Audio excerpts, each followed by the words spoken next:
Assalamualaikum warahmatullahi wabarakatuh. Bismillahirrahmanirrahim. Alhamdulillahi rabbil alamin.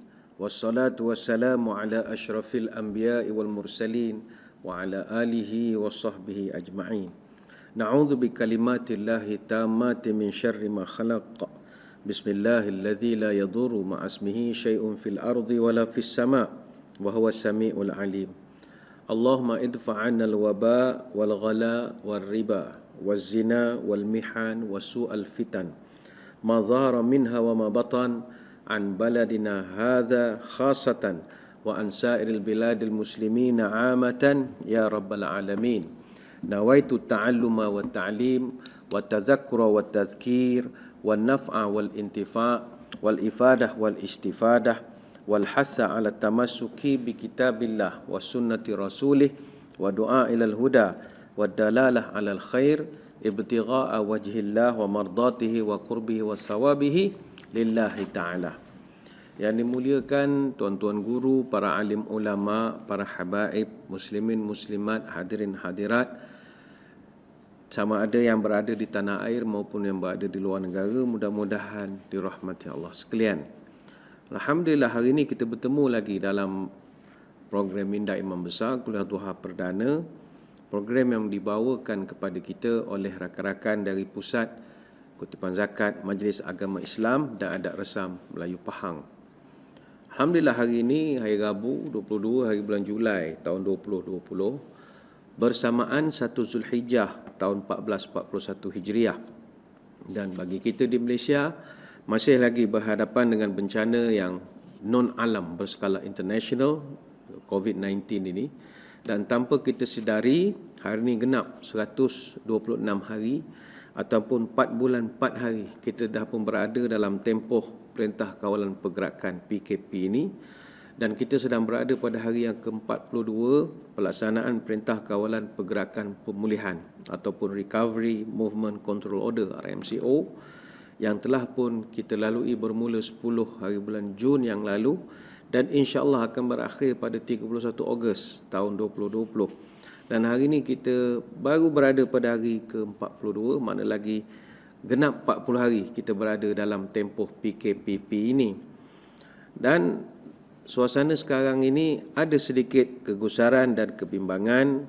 Kes-kes harian telah pun mencatat 2 digit. Jumlah kes dalam konteks global juga telah mencecah hampir 14.5 juta dan jumlah kes yang tertinggi mengikut negara adalah Amerika Syarikat, Brazil dan juga India. Artinya banyak di luar negara. Diharapkan kepada seluruh kalangan masyarakat jangan alpa dan terus kekal untuk mengamalkan beberapa prinsip yang diajarkan oleh Kementerian Kesihatan seperti konsep 3 Ws, misalnya wash, wear and worn, ataupun mengelakkan 3S, tempat yang sesak, tempat yang sempit, ataupun yang bersembang dengan terlalu dekat. Kita telah menyaksikan beberapa penambahan kluster-kluster yang baru di negara kita. Kluster restoran ada, kluster rumah kongsi ada dan macam-macam lagi.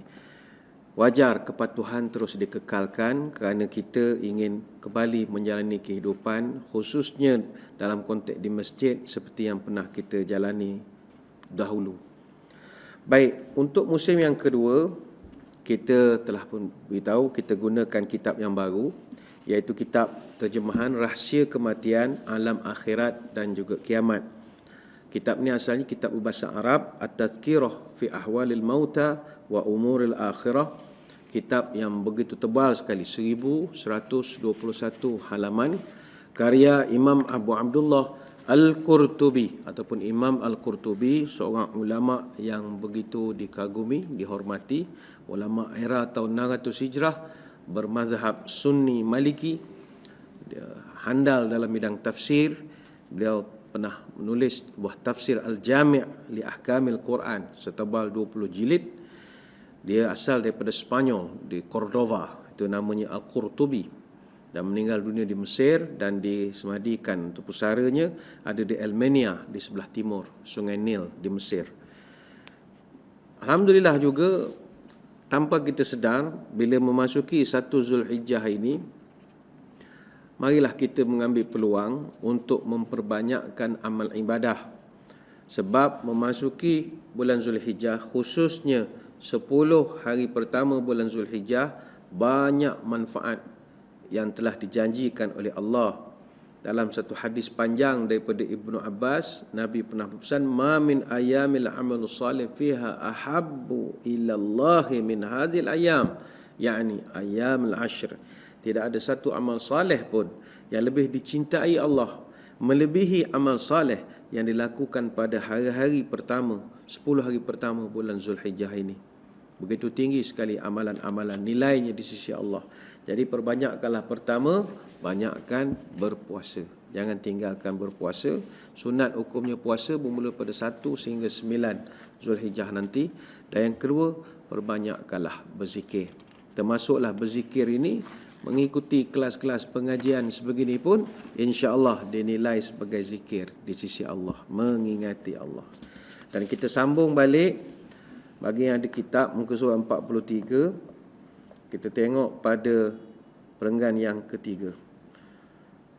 Sebelum kita nak bahaskan tajuk kita, iaitu Israel, kita akan tengok bagaimanakah huraian daripada tuan kitab. Bismillahirrahmanirrahim. Surat 43, perenggan yang ketiga. Abu Nu'aim Al-Hafiz menyatakan dalam bukunya Al-Hilyah, satu hadis daripada Makhul, bahawa Rasulullah SAW bersabda, "Walladhi nafsi biyadihi lama'ayanatu malakil mauti asyaddu min alfi darbati sayfi." Demi jiwaku yang berada di tangannya, rasa sakit ketika meninggal dunia melebihi daripada rasa sakit dengan dilibas 1000 pedang.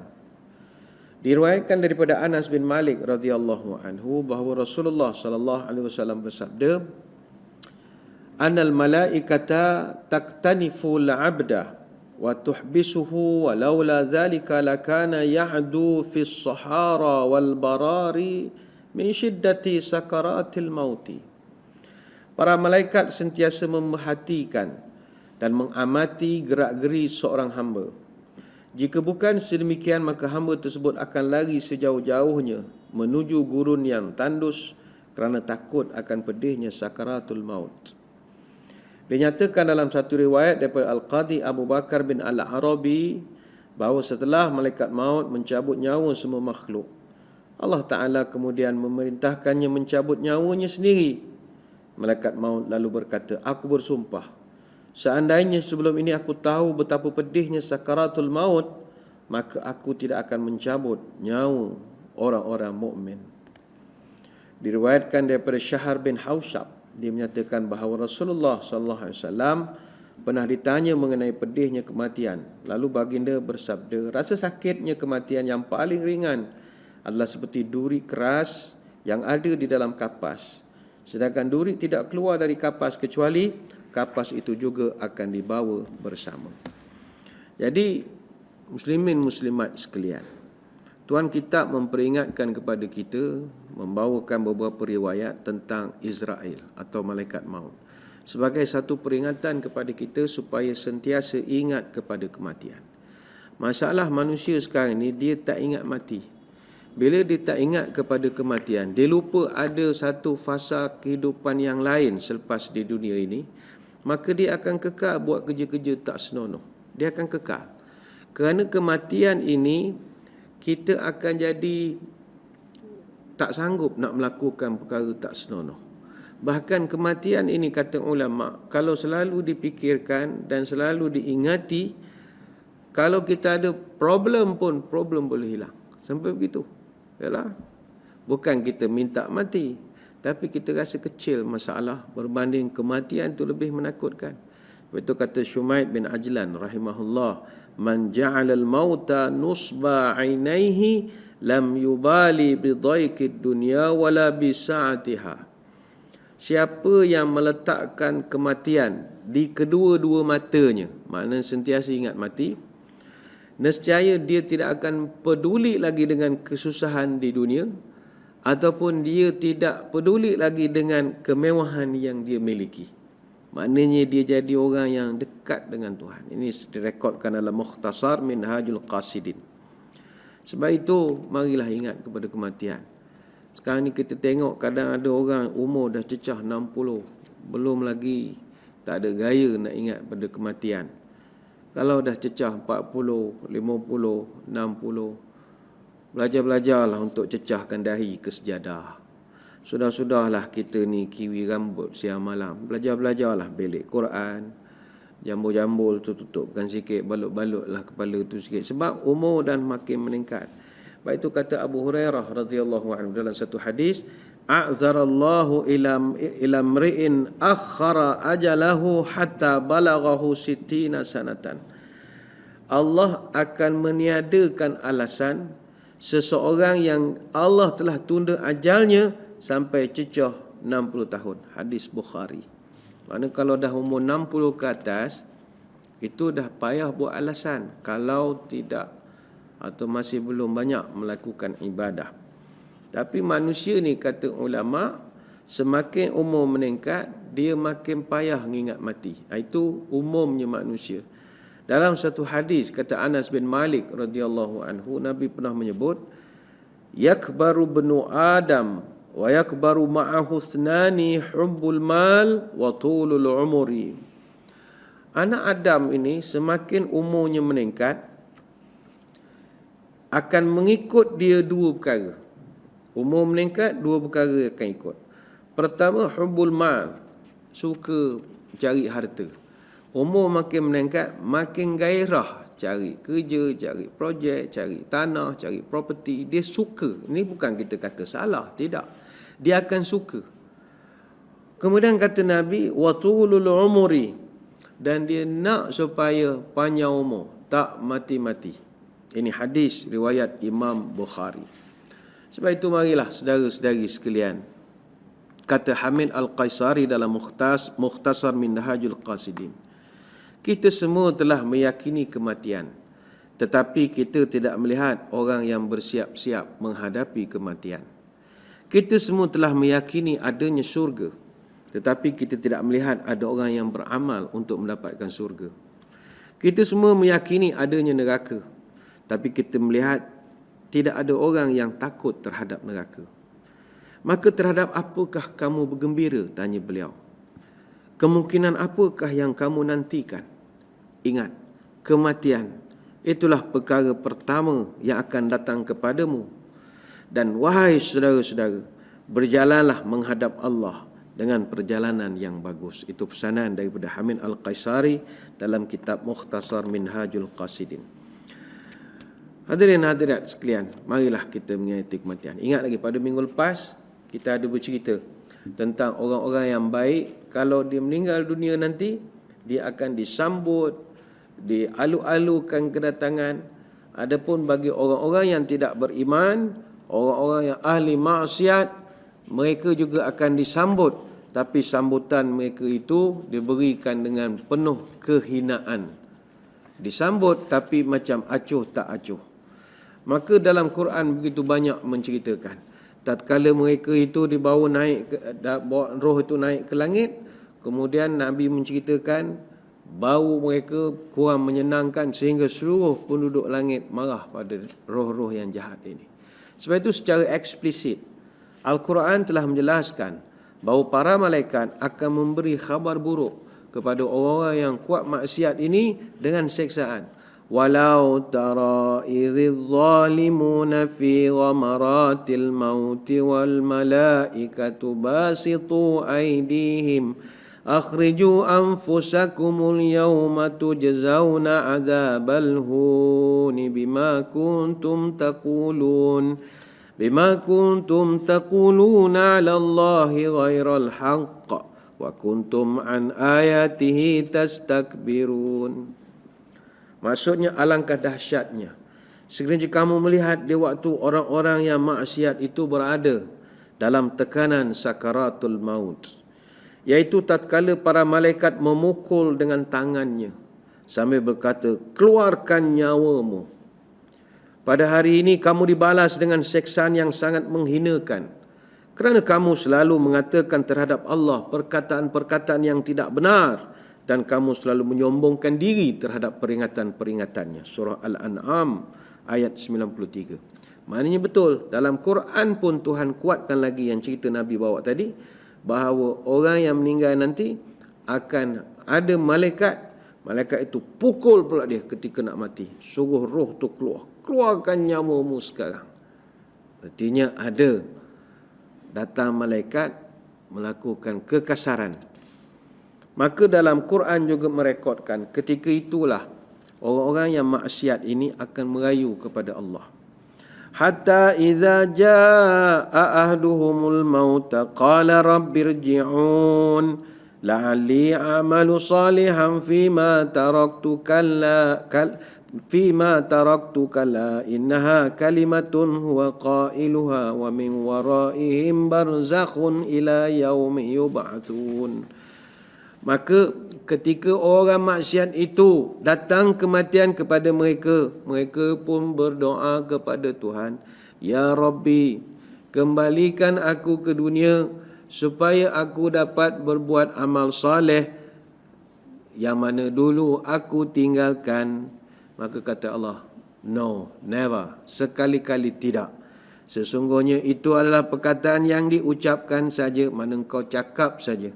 Dan di hadapan mereka itu ada dinding sampailah hari mereka dibangkitkan. Surah Al-Mu'minun ayat 99 sampai 100. Dalam ayat yang lain, kalla idza balaghatit taraqi, tidak apabila nyawa telah sampai ke kerongkong. Ini surah Al-Qiyamah. Wa qila man raq, dikatakan kepadanya siapa yang boleh menyembuhkan. Wa dhanna annahu al-firaq, dan dia yakin bahawa itulah waktu untuk berpisah dengan dunia. Wal taffatis saqu bis-saq, maka bertemulah betis kiri dengan betis kanan. Ila rabbika yauma idzil masaq, kepada Tuhanmu lah pada hari itu kamu dihalau. Fala saddaqa wala shalla, kerana dia dulu tidak mau percaya kepada Al-Quran dan tidak percaya kepada Rasul dan tidak mau sembahyang. Surah Al-Qiyamah ayat 26 sampai ayat 31. Kata Syekh Sa'di dalam Taisir Al-Karimi Ar-Rahman fi Tafsir Kalamil Mannan, dia mengatakan, Allah mengingatkan para hambanya dengan keadaan orang yang dicabut nyawanya, bahawa ketika roh sampai pada taraqi, iaitu tulang-tulang yang meliputi hujung leher ataupun kerongkong ini, maka ketika itulah penderitaan akan semakin berat. Manusia akan berusaha mencari segala sarana prasarana fasiliti yang diharap boleh mengurangkan kesakitan dia itu ketika itu. Sebab itu dalam ayat ini Allah bertanya, wa qila man raqin, siapa yang boleh menyembuhkan kau dari sakit tarik nyawa ini? Siapa? Raq ni mana ruqyah. Macam kita kan kalau ada sakit-sakit yang dalaman yang tak nampak ini, kita jumpa ustaz-ustaz yang pandai, dia buat ruqyah, meruqyah kita. Jadi Allah gunakan wa qila man raqin, siapa yang boleh ruqyahkan kau? Siapa yang boleh meminimumkan kesakitan sakaratul maut engkau sekarang? Ketika itulah manusia telah kehilangan segala terapi, segala bentuk ikhtiar perubatan, dan mereka betul-betul nak bergantung terapi daripada Allah. Hanya Tuhan saja yang boleh mengurangkan kesakitan. Sehingga Allah Ta'ala sebut, wal taffatis saqu bisaq, maka bertautlah betis kanan dengan betis kiri. Maknanya kesengsaraan itu berkumpul sampai kaki ni nak berlipat rasanya, begitu sakit. Macam orang nak buang air, contoh ya, kita orang kadang di masjid ada orang dia datang, dia bukan nak sembahyang, dia nak pergi tandas saja. Tapi sekarang kita ada SOP. Jadi bila sampai kat security, kata pakcik kena tulis nama apa semua, agak dia dah nak buang air sangat dia punya berlipat-lipat lututnya tu, kita boleh nampak kejap lutut kanan ke kiri, kiri ke kanan. Bayangkanlah, itu baru nak buang air. Ini esok nak dibuangkan nyawa. Itu yang Allah sebut. Wal taffatis saqu bisaq. Bertaut betih kanan dengan betih kiri. Punya sakitnya. Sebab itu hadirin hadirat sekalian, kita nanti bila nak mati, yang kata para ulama, bencana-bencana ni menanti kita. Minimum 3 bencana. Pertama, rasa sakit ketika nyawa tu tercabut daripada badan. Ni dipanggil nazak. Itu orang panggil nazak. Dicabutkan daripada badan. Sakit. Yang kedua, bencana ketika nak mati ni, ketika melihat sosok malaikat maut. Malaikat pencabut nyawa ini, yang mana bila tengok itu akan masuk satu kengerian dan ketakutan di dalam hati kita. Oh, inilah malaikat maut. Dulu dengar kuliah duha saja. Oh, ini rupanya. Oh, ganas ya. Kita jadi takut tu ada. Sebab tak kenal. Lainlah daripada sekarang dah selalu tengok muka dia, taklah takut sangat. Dan yang ketiga, kata ulama, bencana kematian ni apabila kita dalam suasana nazak sakaratul maut itu diperlihatkan bakal tempat kita dibalas. Kalau dah nampak syurga itu okey. Nampak taman, nampak sungai, happy lah. Tapi kalau nampak neraka, dengan api membakar-bakar orang, menjerit-jerit, kita dengan sakit cabut nyawa lagi, orang sebelah-nyebelah ni dah baca Yasin macam-macam, keluarga dah menangis-nangis, syaitan mengganggu lagi, nampak pula neraka. Ini semua adalah bencana, kengerian sebuah kematian. Belum putus nyawa lagi. Lepas itu ada beberapa kisah direkodkan. Antaranya Nabi Ibrahim AS, dia memiliki tempat khusus untuk beribadah kepada Allah.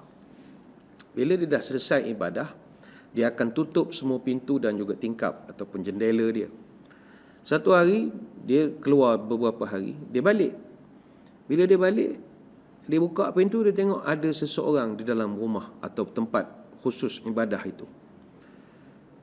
Dia heran, dia rasa sebelum dia keluar, dia dah kunci semua tingkap pintu. Dia pun, bila tengok ada seseorang di dalam, dia pun tanya, macam mana awak boleh masuk sini? Siapa yang memasukkan awak ke dalam rumah ini? Maka orang tu jawab, pemilik rumah inilah yang telah memasukkan aku ke dalamnya. Maka Nabi Ibrahim pun kata, akulah pemilik, akulah owner. Bila masa aku masukkan kau?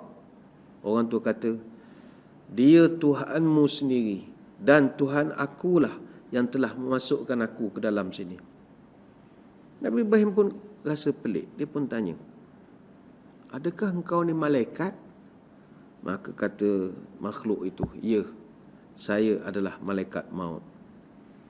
Maka kata Nabi Ibrahim AS, maukah engkau perlihatkan kepada aku bentuk rupamu ketika kau mencabut nyawa seorang yang beriman?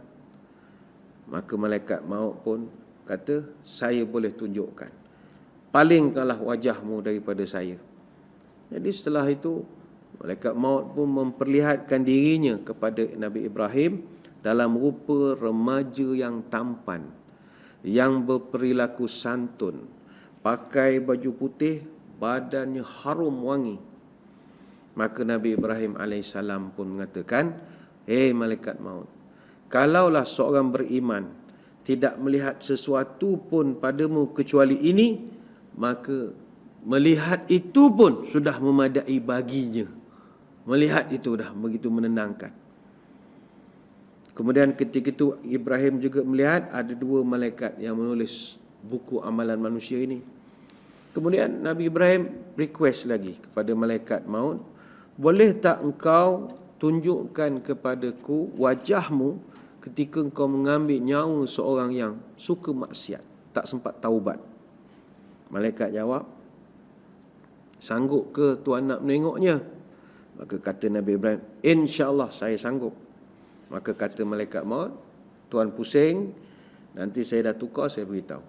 Jadi Nabi Ibrahim pun berpaling, lalu malaikat itu telah menukar rupanya. Maka ketika dia pusing balik menengok, dia menyaksikan tubuh malaikat maut itu hitam legam, rambutnya kerinting, baunya begitu busuk sekali, dan dia pula ditutup dengan baju hitam, daripada mulut sampai lubang hidungnya keluar api yang menyala-nyala dan asap yang begitu pekat sekali. Apabila Nabi Ibrahim tengok saja rupa itu, terus Nabi Ibrahim pengsan. Selepas dia sedar, Nabi Ibrahim pun tengok malaikat masih lagi ada dalam bentuknya yang asal. Lantas kata Nabi Ibrahim, wahai malaikat maut, kalau seorang yang kaki maksiat tidak melihat satu pun kecuali rupa engkau yang bagai macam ini, itu pun dah menjadi seksaan kepada mereka, kata Nabi Ibrahim. Ada satu lagi kisah dicatatkan dalam sebuah hadis. Rasulullah sallallahu alaihi wasallam ada bercerita, Nabi Daud adalah seorang yang cemburu. Dia cemburu, orangnya suka cemburu. Ketika dia keluar rumah, dia akan tutup semua pintu rumahnya. Pada satu hari dia keluar rumah dan dia kunci semua pintu rumah. Selepas itu dia keluar pada rumah, isteri dia masih ada dalam rumah. Tiba-tiba isterinya tengok ada orang dalam rumah, seorang lelaki duduk dalam rumah. Isteri Nabi Daud bertanya, macam mana engkau boleh ada dalam rumah? Tadi Nabi Daud dah keluar, dah kunci pintu. Ini kalau suami aku datang, kalau Nabi Daud datang, nescaya dia akan pukul kepala engkau. Maka bila Nabi Daud balik, Nabi Daud tengok laki-laki itu, lantas Nabi Daud bertanya, siapa awak ni? Ente siapa? Laki itu jawab, aku adalah yang ditakuti oleh raja-raja dan kaisar dan yang tak dapat dicegah oleh para khalilullah. Maka Nabi Daud pun berkata, demi Allah, tentulah engkau ini malaikat maut. Maka kata malaikat maut, ya. Nabi Daud dek kerana terkejut, terperanjat, dia tutup diri dia dengan selimut, kata Nabi SAW. Bayangkanlah, mengerikan. Ada satu kisah yang ketiga juga dicatatkan. Diriwayatkan bahawa pada satu hari Nabi Isa AS, dia lalu dekat dengan selonggok tengkorak-tengkorak manusia. Lalu dia menyepak dengan kakinya dan mengatakan, kata Nabi Isa, bercakaplah padaku sekarang, hai tengkorak, dengan izin Allah. Setelah itu dengan izin Allah, tengkorak itu pun bercakap dengan Nabi Isa. Kata tengkorak itu, saya adalah raja wilayah ini. Saya duduk di singgasana dengan mahkota di kepala saya dan dengan hulu balang panglima-panglima perang di sekeliling saya dan dengan pengiring-pengiring, jejawat, pelayan-pelayan yang layan saya, boy, macam-macam lagi. Maka pada satu ketika datanglah malaikat maut kepada saya, maka seluruh anggota badan saya menjadi tidak berdaya dengan menyaksikan rupanya saja, dan nyawa saya telah pergi bersama dengan malaikat maut. Maka saudara-saudari sekalian, malaikat maut atau Israel itu sendiri adalah satu bentuk ketakutan kepada kita, suatu yang menggusarkan kita. Dan ingatlah bahawa kematian dia bukan satu pengakhiran, tidak.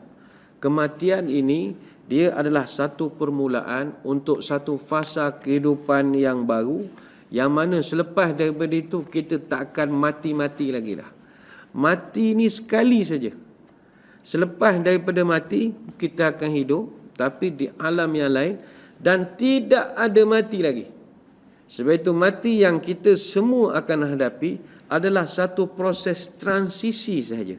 Satu proses perpindahan, penghijraan daripada alam dunia menuju ke alam barzakh. Sama seperti kita lahir, proses transisi dari alam roh ke alam dunia. Jadi kematian ini ada satu kehidupan. Sebab itulah bila orang meninggal dunia, kita akan bacakan satu ayat yang dipetik daripada surah Al-Baqarah ayat 156. Inna lillah wa inna ilaihi raji'un. Kita ini semua adalah milik Allah. Dan kepada Allah lah raji'un, kita akan balik semula. Dalam ayat ini Allah Ta'ala guna perkataan raji'un. Kalau kita bahasa dalam bahasa Melayu, orang yang bercerai nak kembali semula, kita panggil dia rujuk. Rujuk. Sebab itu Tuhan guna perkataan raji'un, rujuk. Maknanya Tuhan nak menunjukkan bahawa dulu mu duduk dengan aku, mu sekarang duduk di dunia. Nanti mu rujuk balik pada aku. Rujuk. Kita akan rujuk balik kepada Tuhan yang kita pernah duduk tapi berpisah sekarang, tapi kita rujuk balik bila kita mati. Artinya ada satu kehidupan. Dan apabila kita nak pindah kepada transisi, nak pindah kepada alam yang barzakh ini, prosesnya dipanggil sakaratul maut. Yang ini kita dah bahaskan pada kesempatan minggu lalu. Sakarat maknanya mabuk. Mabuk. Sebab pada ketika ujian yang sangat hebat dan dahsyat ini, maka kita ketika itu seolah-olah bagaikan mabuk. Mabuk dari segi apa? Kita lupa segala yang ada di sekeliling kita. Anak kita yang sedang pegang kaki kita, picit, menangis. Isteri kita yang menangis. Adik-beradik kita, jiran-jiran datang baca Yasin. Tapi semua ini kita dah tak nampak lagi. Ketika itu yang kita ingat hanya nasib diri kita saja. Kalau kita orang beriman, kepada Allah tempat kita berharap. Tuhan, tak ada dah. Nak suruh ke siapa? Doktor pun dah tak ada dah. Nunggu untuk announce meninggal saja. Kita dah tak ada harapan lagi. Bayangkan kalau orang tak ada iman. Orang yang jauh dengan agama, dalam suasana itu, dia nak gantung diri daripada siapa? Tak boleh. Sebab itu Tuhan sebut, Inna lillah wa inna ilaihi raji'un. Mu akan rujuk balik pada aku. Tapi kalau mu lupa pada aku, cerai talak 3 sajalah. Tak ada rujuk-rujuk lagi. Sebab itu, ulama' menyatakan, mati ni satu kegoncangan yang menakutkan. Dia ada 6 kegoncangan yang kita akan hadapi semua. Pertama, kegoncangan kematian ni adalah mati itu datang tiba-tiba. Yang ini paling kita khawatiri. Siapa di kalangan kita yang pasti bila kita meninggal? Tidak ada kepastian. Siapa di kalangan kita tahu di mana kita akan mati? Siapa di kalangan kita yang tahu bagaimana bentuk kematian kita nanti? Atas katil ke? Tepi highway ke? Campak dalam laut ke lemah? Meninggal di sungai ke? Hanyut di kepala air? Tak ada orang boleh tahu. Bayangkan berapa ramai antara 300,000 korban tsunami yang menyangka bahawa mereka akan mati pada 26 Disember tahun 2004. Laut tempat mereka mencari rezeki dan tempat mereka berkelah dan bersukaria mengamuk dengan tiba-tiba tanpa dapat dikesan oleh sebarang peralatan teknologi. Adakah mereka menyangka? Jawapannya tidak. Mereka tak sangka. Begitu juga dalam peristiwa September 11, ribuan rakyat Amerika mati tertimbus oleh runtuhan bangunan yang dilanggar oleh pesawat yang kita tak bincangkanlah benar ataupun tidak siapa yang melanggar itu, tetapi kematiannya ada. Mana adakah mereka menyangka pagi itu mereka pergi kerja mereka akan mati ditimpa bangunan? Tak sangka. Tak sangka. Mati tahu. Mungkin kena langgar kereta, sakit jantung, lift putus, jatuh tingkat bawah. Tapi mati timpa di bangunan, tak ada orang boleh jangka. Sebab itu mati ni tiba-tiba. Berapa ramai gadis yang berhias cantik pada malam pengantinnya. Pasang inai, pasang apa. Malam berinai, esok hari besar nak menikah. Tapi meninggal waktu pagi, hari esok orang datang urus jenazah dia saja. Tak ada orang boleh sangka. Itulah hakikat kematian. Oleh sebab itu, huha-huha lah kita. Hubaya-hubaya lah kita. Cocok bintang lah kita. Maki orang sana sini. Maki security, maki guard, carut sana sini. Silakan. Tak jadi masalah. Tapi ingat, datang kematian esok, baru kita tahu langit tinggi rendah. Kita nak rujuk balik pada Tuhan. Mulut tak ada insurans. Bantai orang sana sini, carut daripada orang. Macam mana nak rujuk kepada Tuhan? Sebab itu kita jangan tertipu dengan hasutan-hasutan setan, iblis yang duduk di telinga kita bisik. Alah dek, awak muda lagi, bersukarialah dulu. Do, kan budak-budak kan do, sikit-sikit do. Relax lah do. usia muda lagi doh, bersegeralah doh. Itu bukan doh, itu bodoh, kebodohan. Kerana mati bukan mengikut usia. Syarat mati bukan sakit. Syarat mati adalah hidup. Hidup, mati. Sakit, sembuh. Maka selagi kita hidup, selagi itulah kita kena sedia untuk mati. Ada masa syaitan berbisik, awak sihat, hari-hari exercise, minum teh tarik pun tidak, pagi-pagi minum shake, minum air, herba macam-macam, takkanlah mati. Relax lah doh. Itu bisikan. Lupakah kita kepada nasihat Rasulullah sallallahu alaihi wasallam kepada Abdullah bin Umar radhiyallahu anhuma? Kata Nabi, kun fid dunya ka'annaka gharibun aw 'abiru sabilin. Wa kana Ibn Umar yaqul, idza amsayta fala tantazir sabaha wa idza asbahta fala tantazir masaa wa khus min sihhatika li maradika wa min hayatika li mautika. Kata Nabi, jadilah kamu di dunia ini seperti orang yang sedang bermusafir. Dan kata Ibn Umar, Nabi pesan, kalau kamu berada pada waktu petang, hidup pada waktu petang, jangan kamu tunggu sehingga waktu pagi. Jika kamu berada pada waktu pagi, janganlah kamu tunggu sehingga waktu petang. Ambillah dari waktu sihatmu sebagai persediaan menghadapi masa sakitmu. Dan ambillah daripada hidupmu yang sedang kamu lalui untuk persediaan sebelum waktu kematianmu. Hadis riwayat Imam Bukhari. Jadi kegoncangan maut ini yang pertama, dia datang secara tiba-tiba. Tidak ada warning. Kecuali orang yang memang sakit di hospital, wayar penuh, cocok, itu cerita lain. Ini yang kita ini. Yang sedang menengok secara langsung ini. Tiba-tiba saja. Tak boleh nak baca. Dan adakah itu tak menakutkan kita? Takut. Yang kedua, kegoncangan kematian itu adalah kesakitan semasa mati. Itu kita dah bincangkan. Sakaratul maut. Proses kelahiran bagi seorang ibu pun terasa sakit. Maka apatah lagi mati. Malah sakit mati ini lebih berganda lagi daripada sakit melahirkan. Kerana ketika itu kita nak pisahkan benda yang tak pernah berpisah dengan kita, iaitu roh dengan jasad karung kulit kita ini. Nak tarik itu satu hubungan yang begitu akrab terjalin sebelum ini, nak diputuskan, sudah pasti sakit. Kita nak tarik bulu kaki pun sakit. Kita nak ada gam melekat, ada benda chewing gum tarik pun sakit. Apatah lagi nyawa. Bayangkan sesekali tangan kita terluka dengan pisau, terkena pisau. Ataupun kena paper cutting yang orang buka-buka buku, kenalah luka sikit, kena pada kertas-kertas. Itu pun dah begitu pedih sekali. Basuh pula dengan air, lagilah pedihnya. Bayangkanlah ketika ajal diragut daripada badan kita. Kalau yang Nabi pernah menceritakan dia punya sakit macam ditetak dengan 300 bilah pedang. Bukan satu pisau lipat 10 sen tu, tidak. Hirih satu. Allah, sakit dah. 300 kali. 300 pisau. Hirih. 300. Apa perasaannya? Begitu perit sekali. Adakah itu belum menyedarkan kita?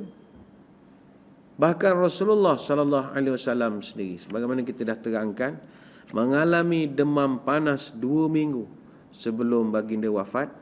Dan ketika saat-saat akhir Nabi nak diambil nyawanya, baginda masukkan tangan dalam bekas air, dia sapu ke muka, dia sapu ke rambut dia, sampai dia berdoa supaya diringankan. Begitu sakit sekali, sakit. Itu untuk kekasih Allah special. Dan doa Nabi untuk nak diringankan sakaratul maut itu didengar oleh anaknya Fatimah. Fatimah menangis. Fatimah kata, wahai ayahanda, takkanlah ayahanda seorang Nabi diberikan rasa sakit nak meninggal. Nabi pegang tangan Fatimah. Nabi kata, wahai Fatimah, ini saja kesakitan buat ayah. lepas ni tak ada lagi dah sakit macam ni. Kata Anas bin Malik radhiyallahu anhu, dia mendengar dialog antara Nabi dan Fatimah. Lamma thaqala an-nabiy ja'ala yataghashahu faqalat Fatimatu alaiha salam wa aqraba abahu faqala laha laisa ala abika karbun ba'd. Ketika Nabi semakin nazak, Fatimah kata sungguh berat penderitaan ayah. Nabi menjawab, tak ada lagi penderitaan selepas hari ini. Hadis riwayat Imam Bukhari. Sebab itu kalau kita tengok tuan kitab, ketika dia membahaskan tentang persoalan ini, katanya diriwayatkan daripada Abu Hudbah Ibrahim bin Hudbah, Anas bin Malik radhiyallahu anhu menceritakan kepada kami, Rasulullah sallallahu alaihi wasallam ada bersabda, innal abda la yu'aliju karbal mauti wa sakaratil maut wa inna mafasilahu la yusallimu ba'duha ala ba'din taqulu alayka assalamu tufariquni wa ufariquka ila yaumil qiyamah. Setiap hamba akan merasa pedihnya kematian dan sakaratul maut. Sendinya akan memberi salam pada sebahagian yang lain sambil berkata, keselamatan ke atas kamu. Kamu telah meninggalkanku dan aku akan meninggalkan kamu sehinggalah tibanya hari kiamat. Al-Muhasibi menyatakan dalam kitab Ar-Ri'ayah bahawa Allah Subhanahu Wa Taala berkata kepada Nabi Ibrahim alaihissalam, wahai kekasihku, bagaimana kamu merasakan mati? Ibrahim alaihissalam menjawab, kematian bagiku seperti disetrika dengan air setrika yang panas yang digosokkan pada kain bulu yang basah sehingga kain bulu itu kering sekelip mata. Maka Allah pun kata, itu aku telah mudahkan kematian untuk kamu. Itulah rasanya. Kain lembap, kita iron, pakai iron panas pada kain itu, berasap-rasap. Peritnya itu, kain tu melekat sikit pada iron. Itulah perasaannya. Demikianlah juga ketika roh Nabi Musa AS sampai kepada Allah Ta'ala, Allah berfirman kepadanya, pada roh Nabi Musa, wahai Musa, bagaimana kamu merasakan mati? Roh Nabi Musa menjawab, kematian yang kurasakan adalah seperti burung yang hidup, burung hidup yang dipanggang hidup-hidup di atas pembakar ataupun panggangan. Dalam riwayat lain diceritakan, kematian bagiku, kata Musa, bagaikan kambing yang dilapah hidup-hidup. Isa bin Maryam berkata, wahai Hawariyun, iaitu pengikut-pengikut Nabi Isa, mohonlah kepada Allah agar dia memberikan kemudahan kepada kamu semua ketika menghadapi sakaratul maut.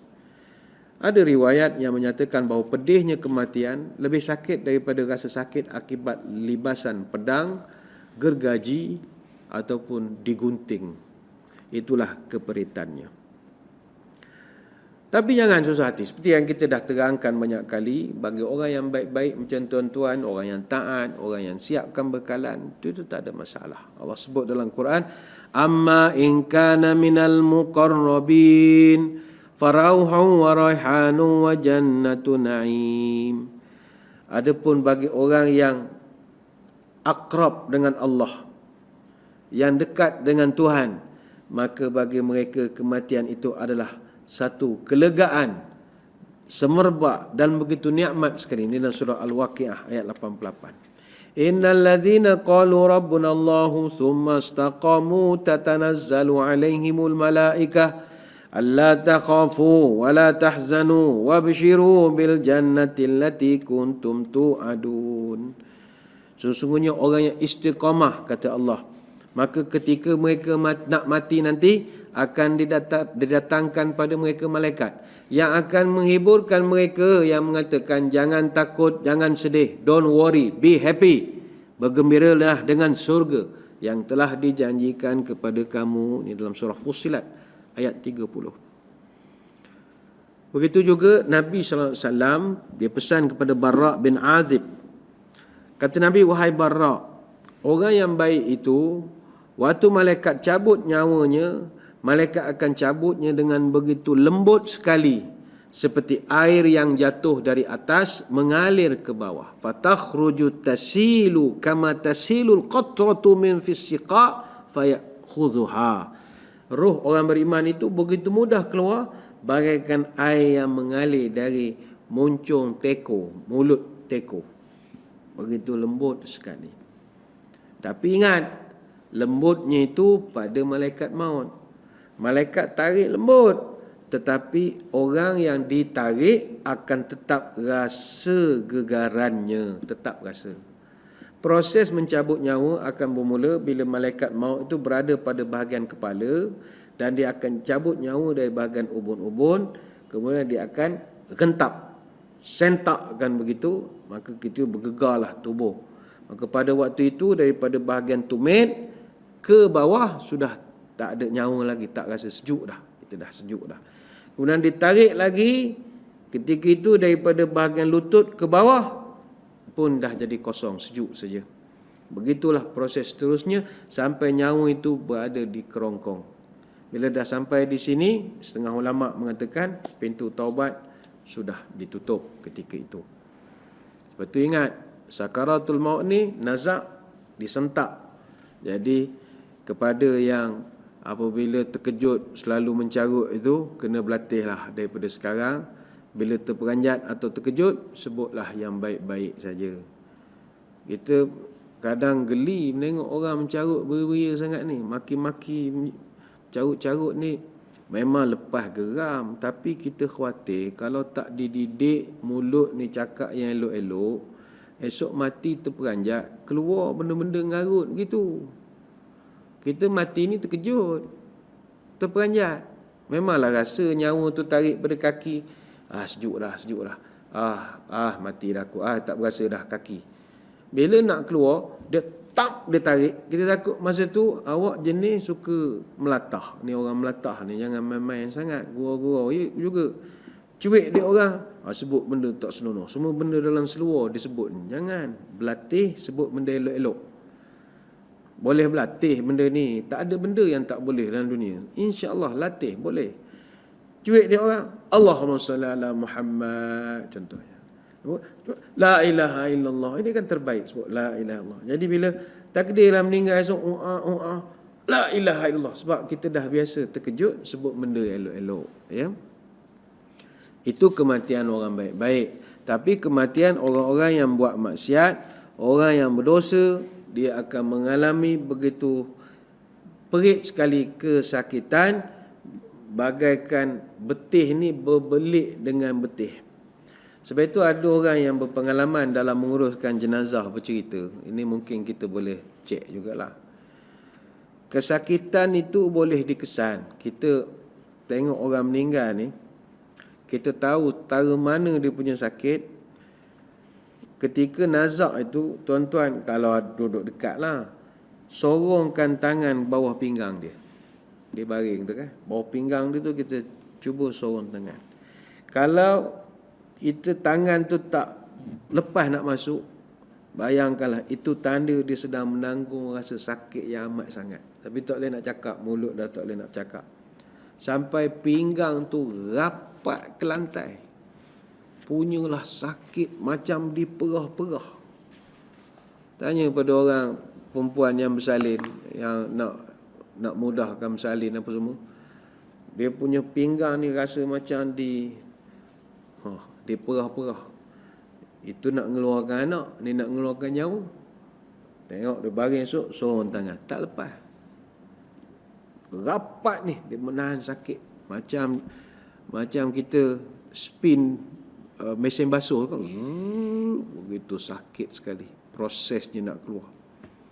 Rasulullah SAW membayangkan malaikat yang mencabut nyawa orang yang dahaka ni, dia umpama kata Nabi satu guni yang penuh dengan gandum, kemudian letakkan satu cangkuk besar, pencangkuk besar, campakkan pada guni itu, tarik.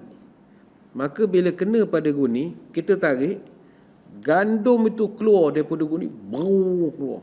Tapi nak tarik cangkuk tu yang menyebabkan sakit itu, nak mengeluarkan tu, wormhole tu, dia dah dia akan keluarlah nyawa.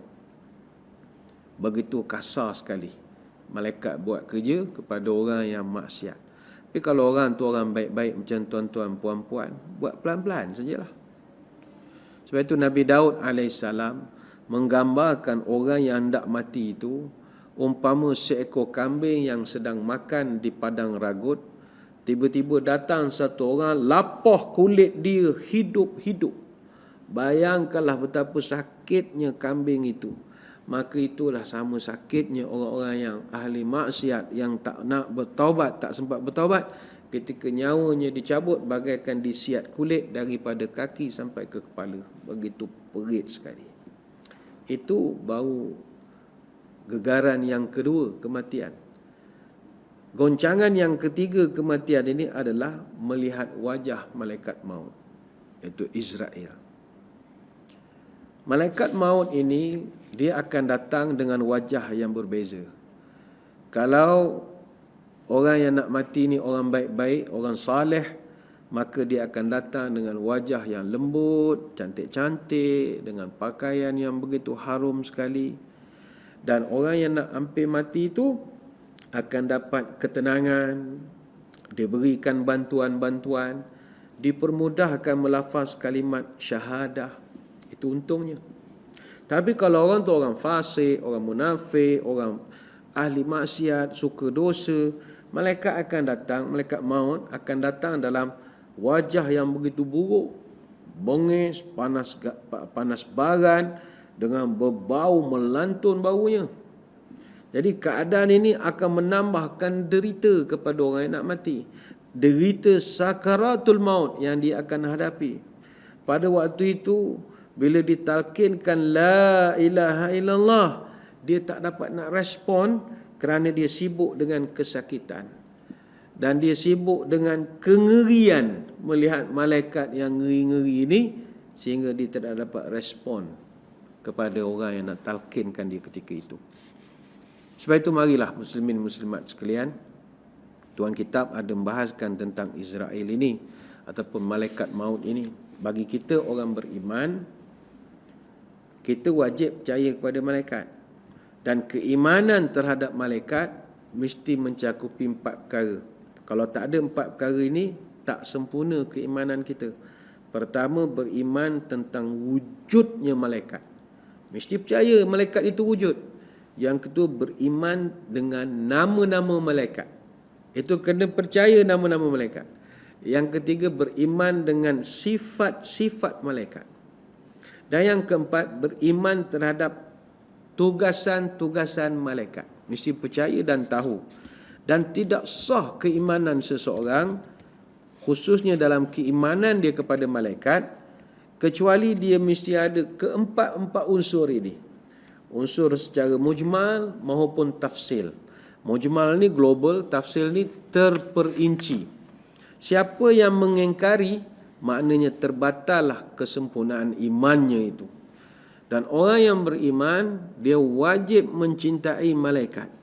Kerana malaikatlah yang akan menjadi penolong dan juga pembela, serta selalu mohonkan ampun kepada kita. Sebab itu Allah beri peringatan kepada orang yang memusuhi malaikat. Man kana aduwwan lillahi wa malaikatihi wa rusulihi wa jibril wa mikala fa innallaha aduwwun lil kafirin. Siapa memusuhi Allah dengan mengingkari segala perintahnya dan memusuhi malaikat-malaikatnya dan rasul-rasulnya, khususnya malaikat Jibril dan Mikail, maka mereka akan diseksa oleh Allah, kerana sesungguhnya Allah itu musuh kepada orang yang kafir. Surah Al-Baqarah ayat 98. Jadi dalam ayat ini Allah mengkhabarkan bahawa memusuhi malaikat akan menyebabkan kemurkaan Allah. Sebab malaikat dia tidak melakukan apa-apa kecuali perintah Allah. Memusuhi malaikat berarti kita memusuhi Tuhan kepada malaikat yang memerintahkan dia untuk melakukan sesuatu. Sebab itu jangan marah malaikat maut. Memang kerja dia. Sebab itu kata ulama', kata Tuan Kitab, kita mesti beriman kepada malaikat secara tafsil dan secara mujmal. Beriman dengan mujmal, beriman dengan tafsil. Beriman secara mujmal ini percaya wujudnya malaikat secara umum. Maknanya selain daripada 10 malaikat yang wajib diketahui, kita kena percaya juga ada beberapa malaikat lain lagi yang ditugaskan oleh Allah. Antara malaikat yang wajib diketahui secara ajmal adalah malaikat pemegang atau pemikul arash. Yang ini dia tidak masuk dalam 10 malaikat yang Jibril sampai Atid, tapi mereka wujud, iaitu malaikat yang memikul arash, yang mana 4 malaikat yang keseluruhan kata ulama ada 8, jadikan mereka ini tanggung arash Allah. Juga kita kena tahu bahawa adanya malaikat hafazah yang kerjanya jaga kita. Jadi ialah dia yang kontrol kita punya, dia doakan kita dan dia duduk dekat dengan kita. Apa lagi malaikat-malaikat, dia tak masuk malaikat 10, tetapi kita kena kenal malaikat Zabaniyah, iaitu malaikat penyeksa di dalam neraka, yang bilangannya begitu banyak sehingga diriwayat mengatakan bilangan mereka ini mencecah 70,000 jumlahnya. Yang kedua malaikat Hamalatul Arash, kita dah terangkan tadi, yang kerja menanggung atau memegang tiang arash. Yang ketiga malaikat Rahmat, ini ada sebut dalam kitab Daqaiqul Akhbar. Begitu juga malaikat Kiraman Katibin, pencatat yang baik, pencatat yang buruk. Dan malaikat Harut dan Marut, ini mungkin jaranglah orang membahaskan tentang Harut dan Marut ini. Itu secara mujmal. Secara tafsil, kata tuan kitab, beriman setiap satu daripada mereka secara berasingan dan bukan mempercayai mereka itu sebagai satu. Maksudnya begini, 10 yang kita wajib tahu secara tafsil. Ini saya ingat semua orang tahu. Jibril, apa kerjanya? Menyampaikan wahyu Allah. Yang kedua Mikail, pekerjanya menyampaikan atau membawa rezeki yang ditentukan oleh Allah. Yang ketiga Israfil, apa tugasnya? Meniup sangkakala bila diperintahkan. Yang keempat Israel, mencabut nyawa. Yang kelima Munkar, iaitu menyoal mayat dalam kubur. Dan yang keenam partner dia Nakir, juga menyoal mayat dalam kubur. Dan yang ketujuh Ridwan, malaikat yang menjaga pintu syurga dan menyambut mereka. Yang kelapan malaikat Malik, iaitu yang kerjanya menjaga pintu neraka dan menyambut ahli-ahli neraka.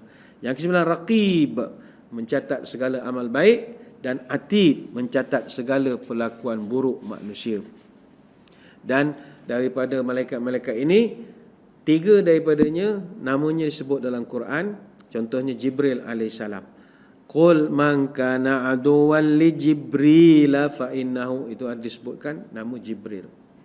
Kemudian Jibril juga ada disebutkan namanya selain daripada Jibril, perkataan namanya 2 kali saja dalam Quran. Tetapi malaikat Jibril juga disebut dengan nama-nama lain seperti Ruhul Qudus, Ruhul Amin dan lain-lain lagi. Malaikat yang kedua dalam Quran adalah Mikail. Man kana aduwwan lillahi wa malaikatihi wa rusuli wa Jibril wa Mikala.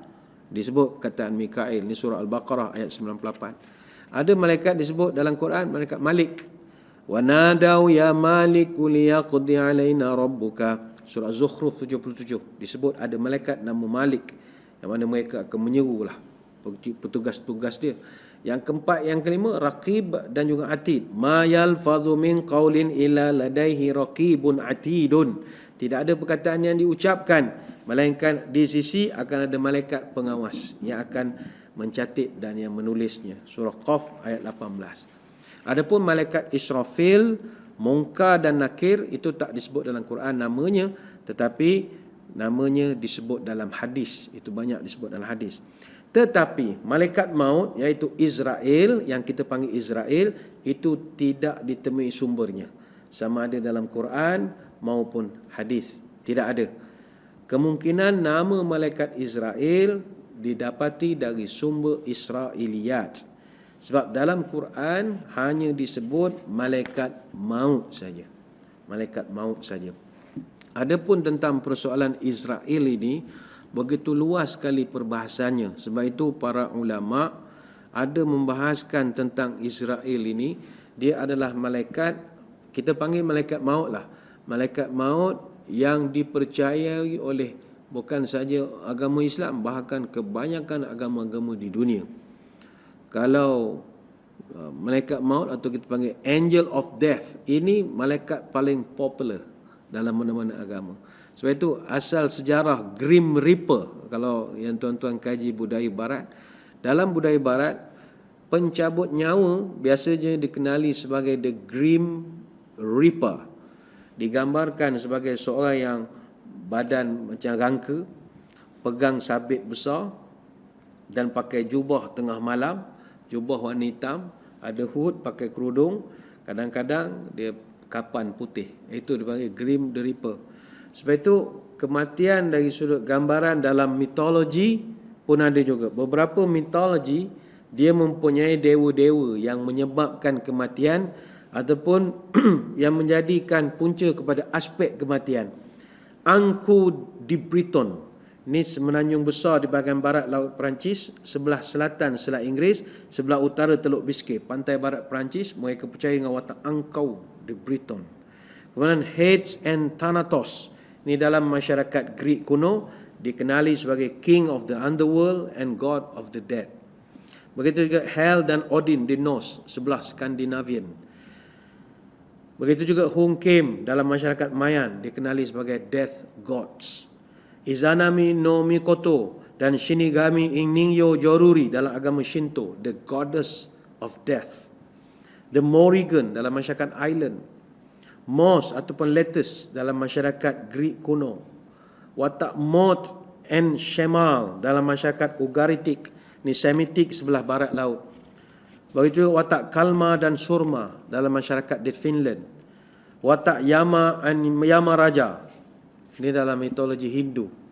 Dalam kitab Hindu, iaitu Veda, penguasa kematian disebut Yama ataupun Yama Raja.